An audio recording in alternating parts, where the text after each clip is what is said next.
Hello everyone, Carmine from New York here. I'm a photographer here in Manhattan for the last 50 years, giving you all of my knowledge in photography for free. I only ask that you subscribe, please. Give me a thumbs up, email me at blackandwhitephoto@aol.com. Ask me any photography question and I'll get back to you within 24 hours. This is photo class number 238. What the heck am I holding in my hands? Guys, way before the Nikon Z or Z line came out, Nikon had already been in the mirrorless photography business. They came out with a line of cameras. And this particular one that I'm holding is the Nikon V1.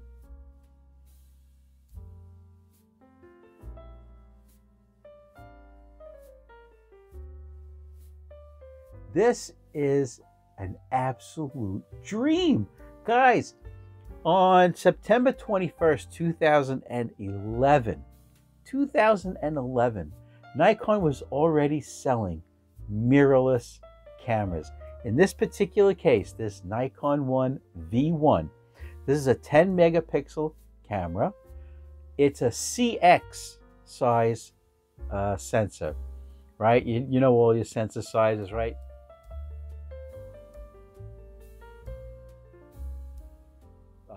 Full frame, I mean there's more, but the popular ones, the affordable ones, right? You have 35 millimeter equivalent full frame, APS-C size, right? The next down, you have micro four thirds, and this one is the CX size sensor. It's slightly smaller than the APS-C size sensor. All right.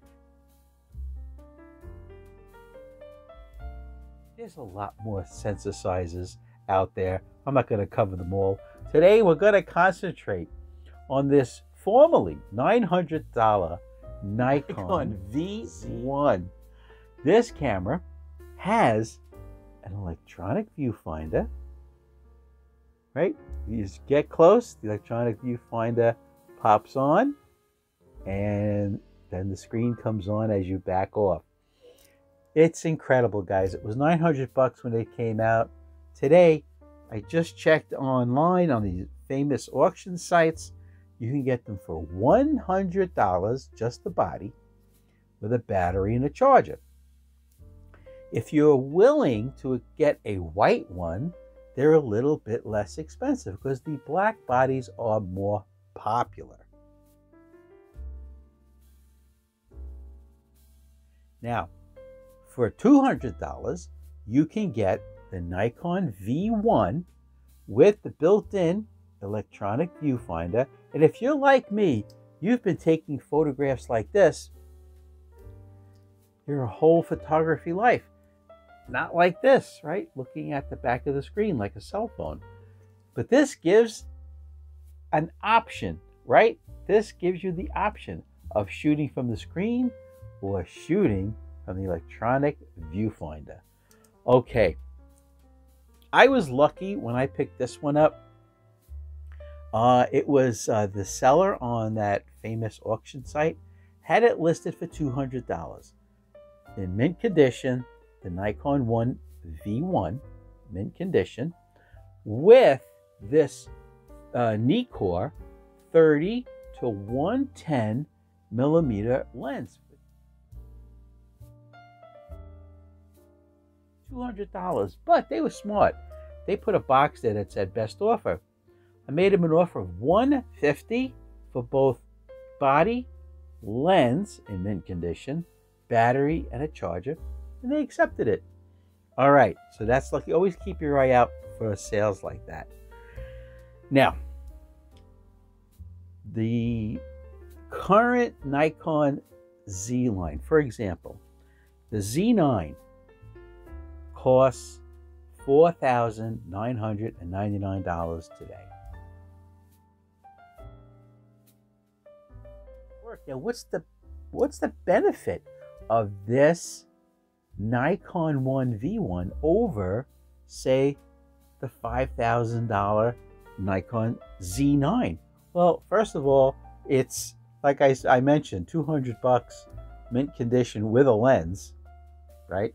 Compared to $5,000 without a lens. That's one benefit. The other benefit is look at the form factor.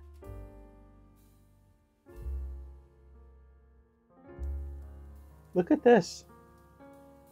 Guys, this camera and this lens, now the crop factor, right, because the sensor, right, is shrunken down.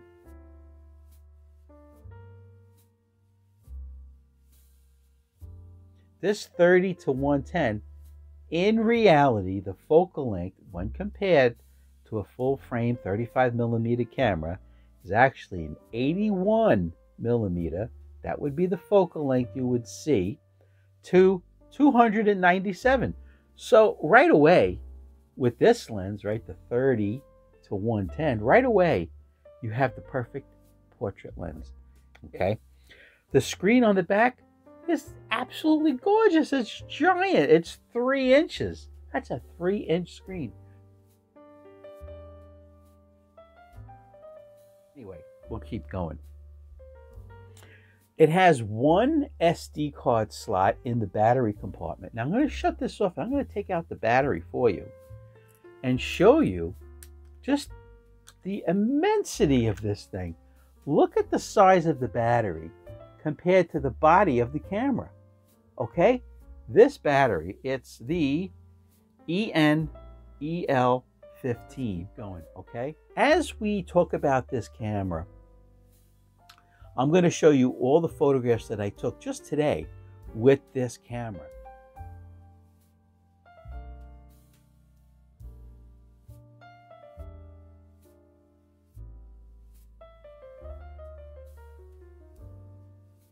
Way before the Nikon Z line was even a thought of, 2011, Nikon was already selling mirrorless cameras. I'll shut this off. Okay, the lens shrinks down like this. Don't forget, there's a 297mm telephoto lens. Oh, with in-body image stabilization. They call it anti-shake. Okay, you press the button down, you give it a turn, off comes the lens. Now the lens mount is the Nikon 1 mount. This mount is not the F mount. If you want to mount your full line of all your original Nikon glass, your F-mount glass, you can do it with an adapter. And I'm not talking about the FT1 multi-$100 adapter. I'll get to that in a second. Now, it has full manual, program, aperture priority, shutter priority, and full auto if you need it. Okay? How about this? 1/16,000th of a second. 1/16,000th of a second shutter speed. I mentioned that you can shoot live view or with the electronic viewfinder. RAW is available, or JPEG. So all the photographs you're watching that I took today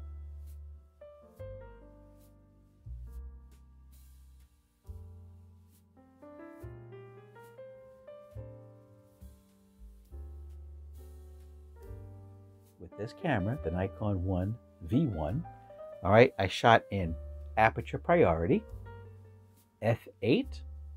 Why f8?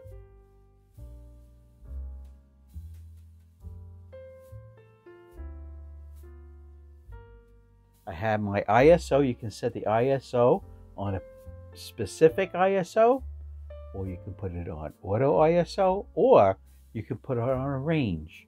So the range I picked was ISO 100 to 400 auto.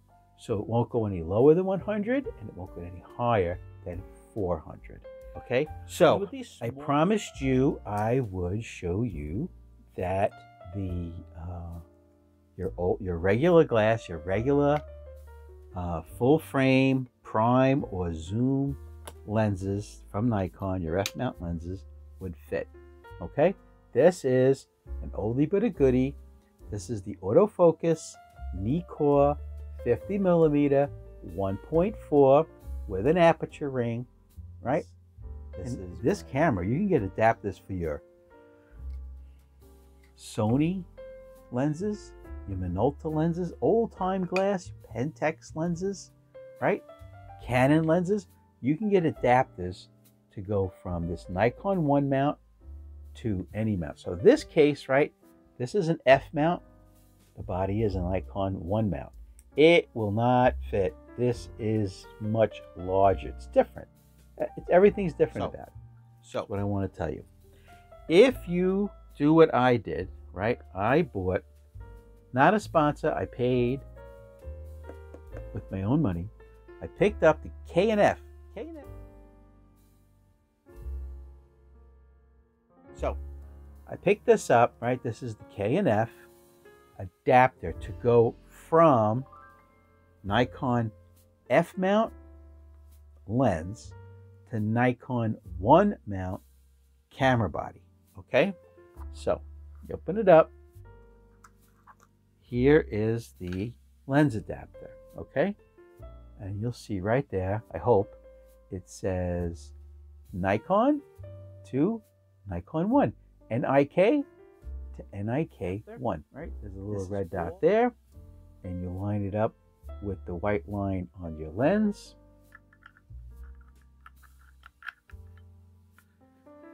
You give it a twist, click, and now it's on. Okay, so now you have your lens, your Nikon F mount lens, attached to your K&F, not a sponsor, adapter. Okay, you press menu, you go to your exposure mode, okay, and then you go down to where it says manual. This lens has an aperture, okay, an aperture ring. So I will be using the aperture ring.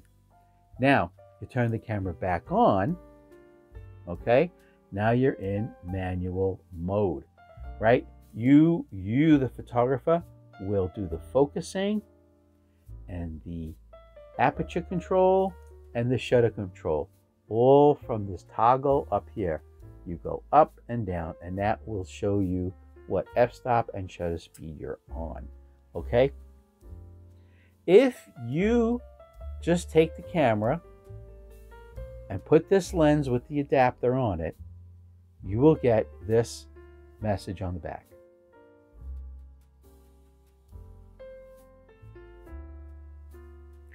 And you will be so frustrated, okay? Just follow the steps that I gave you, okay?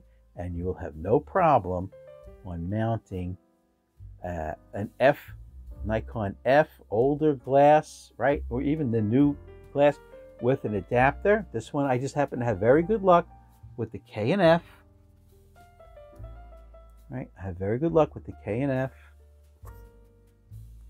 adapter, okay? So, and then you would just photograph this way, right? You focus, you set your aperture, okay? You shut your shutter speed naturally is inside, so you would use this toggle to go up and down. And don't forget, because this is a mirrorless camera, when you take your shot, you can, it's in the screen. That's why I love it. When you're using the electronic viewfinder, you take the shot and it's right in the screen. You go, oh, I need to adjust either the exposure or the framing or the focusing, whatever.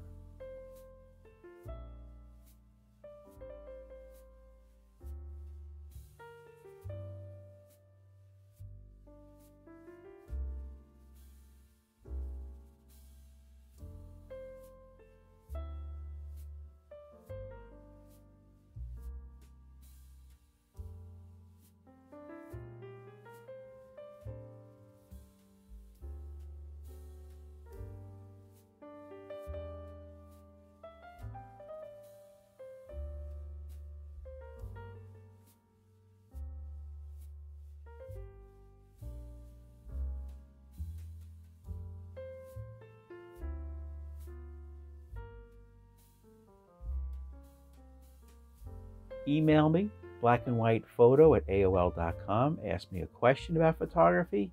Comment below if you just want to give me a thumbs up. Please subscribe.